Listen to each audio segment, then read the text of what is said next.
As a sex coach, what would you say is the most common things guys ask you?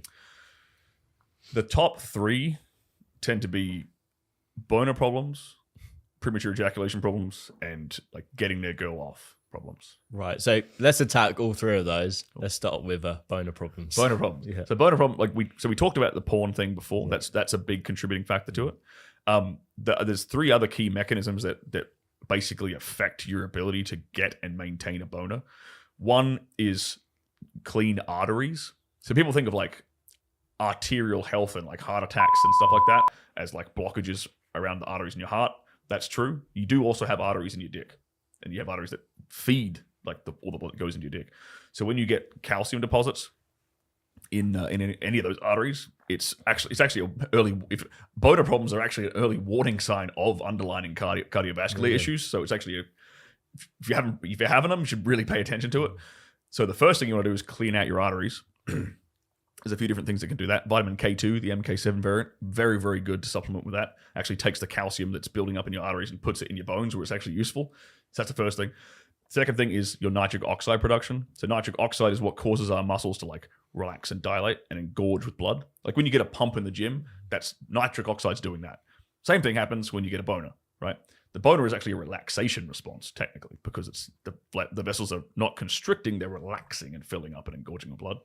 So when you either you don't have enough nitric oxide being produced in your body, or you don't have enough of the prerequisites for your body to even make nitric oxide in the first place, which is nitrates. You need nitrates in your diet to produce it in the first place. And you need things like L-Arginine, L-Citrulline in your diet to optimally produce nitric oxide. The third thing is a thing called the venous system. So if you've ever seen someone with varicose veins, where like it's the kind of like you get those spidery veins that pull on the surface, that's from a thing called venous leakage. And venous leakage is basically, you kind of have these like flaps in your arteries, right? Think of it this way. They kind of like lock the blood from going in one direction only. So when these valves and these locks kind of stop working properly, you get blood freely going in any direction and it sits there and pools at the surface.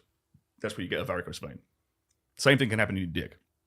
So a great way of telling this, if certain sex positions you can't maintain an erection, it's a venous leakage problem.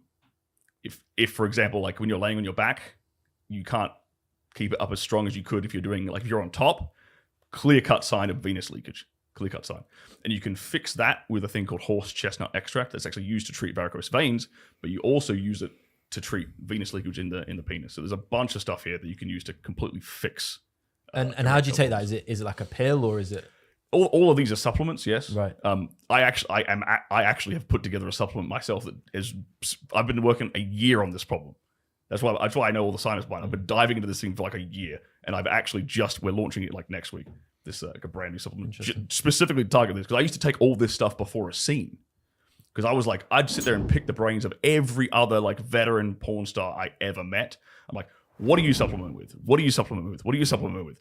And then I used to be a chemist as well, so I have like a science background. So I'm like, okay, well, what's the science behind what he's taken, and where's like the overlapping commonalities here? And I'm like, all right, that's the thing, that's the thing, that's the thing. I'm slamming these pills before I go to set every day, and I had a pretty successful career, so it worked. So are most people in the adult industry taking supplements? That's very common. The 100% the dudes are 100% taking supplements. Yeah, they will use like the little blue pill for like very extreme scenes, like. Don't want to be too crass on your podcast, but like, let's just say a room full of dudes and like one chick. Bit of a tougher scene to pull off. You need sometimes you need a bit of like artificial assistance. That's when you save the little blue pills for that stuff. But for the most part, the dudes in the industry are extremely healthy, extremely fit guys, always working out, doing some kind of combat sports or competitive sports, super, super common.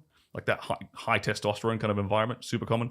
Supplementation, very, very common. Yeah. Well, it's like a very healthy lifestyle in general. What do they actually inject into their dicks sometimes? I heard stories about them doing that and Robo dicks and the Robo. Stuff like that's two different things. That's two different things. So the scariest goddamn thing in the industry is a thing called Caveject. Right. So it's a needle.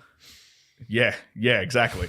They inject it into the shaft. Oh. And this chemical basically forces like a 2-hour erection. Forces it. Like it won't go down. And there's dudes have been taken to the hospital, had to get catheters in their dick. Horrifying. It shit. does sound horrible. Horrifying. It actually makes me all like. But you know, the reason they turned to that, the whole reason they turned to that in the first place, is because they kept taking the little blue pill every other day, like, or every week. They kept taking that little blue pill so often it stopped working, and it will stop working. It's like it's a drug resistance problem.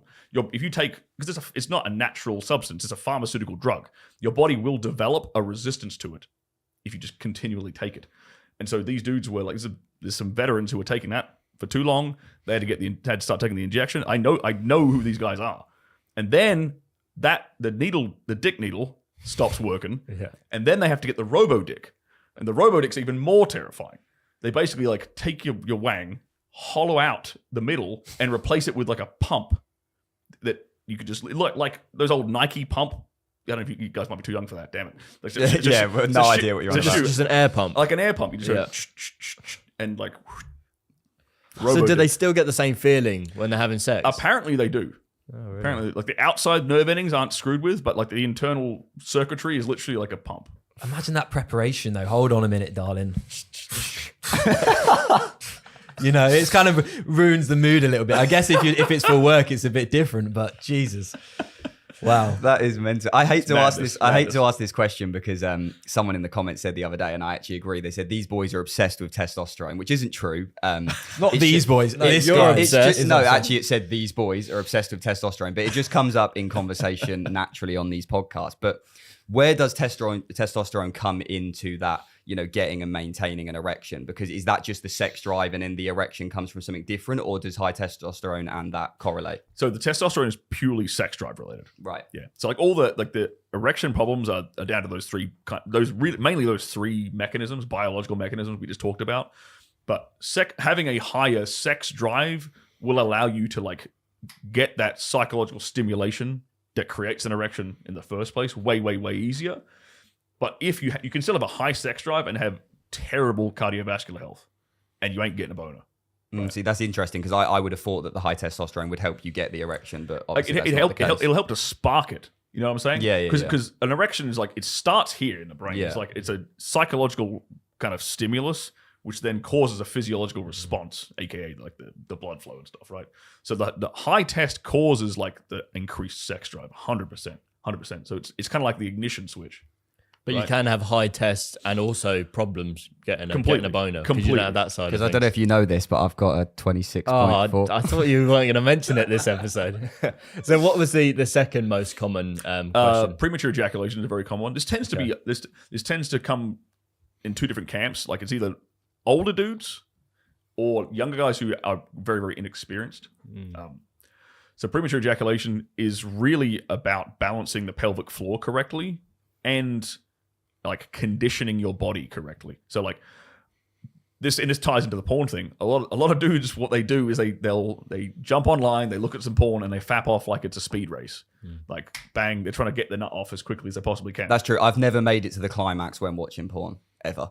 Right. Literally never. What, the climax and the actual Yeah, porn I'll just scene? watch the porn video for like 4 or 5 minutes and I'm done. You know what I mean? I'm not watching 25 minutes and all of that shit. Just skip it to the I'll action. just skip the intro. all the acting that I spent That's hours. the best bit. No, Thank you. We did do a little bit of research, I have to say, for this podcast. And he's like, oh, skip to the action part. I was very proud of my acting when I was working. Thank you very much. didn't see it. So that's what makes every porn star cry, when you just skip those first 5 minutes. I'm sorry. The ironic thing is we probably spend like 2/3 of the day on the 5 minutes that you skip through.